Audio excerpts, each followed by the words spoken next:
आज मी तुम्हाला दाखवणार आहे कडेगावातला मोहरम. चला तर मग बघू कडेगावचा मोहरम कसा असतोय ती. नमस्कार मंडळी, मी तुमचा शिरते. आज जरा सकाळी लवकरच उठलेलो कारण गावची यात्रा होती. पटापटा आवरून म्हटलं जाऊया गावात. नशीब पण एवढं खराब होतं, घराच्या बाहेर पडल्या पावसात भिजलो. परत जावं लागते घरी आणि त्यात बायकोचा उपवास असल्यामुळे उपवासाचं साहित्य घेऊन आलो घरी. आणि त्यात आषाढी एकादशी होती म्हणून बायकोनं साडी नेसलेली. बायको म्हणजे मला पण व्हिडिओ मध्ये घे. तिला व्हिडिओ मध्ये घेऊन मी आपलं शर्ट बदलून चाललो गावात आल्या पावसामुळे एवढा चिक्कल झालेला ना, चालू सुद्धा वाटत नव्हतं. तरी पण मोहरम बघायची खास काही मिटत नव्हती. मीच नव्हतं तर एवढी सगळी माणसं हुसेनाच्या बलिदानाची कथा सांगणारा हा दिवस गावात सगळ्यांनी एकत्र येऊन साजरा केला. या संपूर्ण दिवसात मला एक गोष्ट नक्की जाणवली. गाव म्हणजे केवळ घराची रचना नसते, ती असते भावनाची बांधणी. या मोहरम निमित्तानं हिंदू मुस्लिम एकत्र आलेले पाहून खरंच मन भरून आलं. मोहरम बघून झाल्यावर म्हटलं जरा पाण्यात बसायला जाऊया, पण पाण्याकडे जाताना एवढा चिक्कल होता ना, काय बोलायचं काम नाही. कसं बस पाण्याची इथं पोचलो. या वर्षी कोणतं पाणी आले ती बघत असताना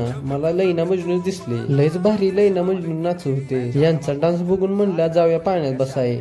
ओमक्या मी लगेच पाण्यात जाऊन बसलो आणि ओमक्याची पूर्ण फाटून हातात आलेली. पण भावानं खूपच एन्जॉय केला कारण वर्षातनं एकदा येणारा सण म्हणजे गावची यात्रा. आणि आमच्या गावची यात्रा बघायला यायचं असलं तर या की मग, उद्या पण आहे गावची यात्रा. चला तर मग जातो आता घरी. चप्पलची वाईट अवस्था झाली.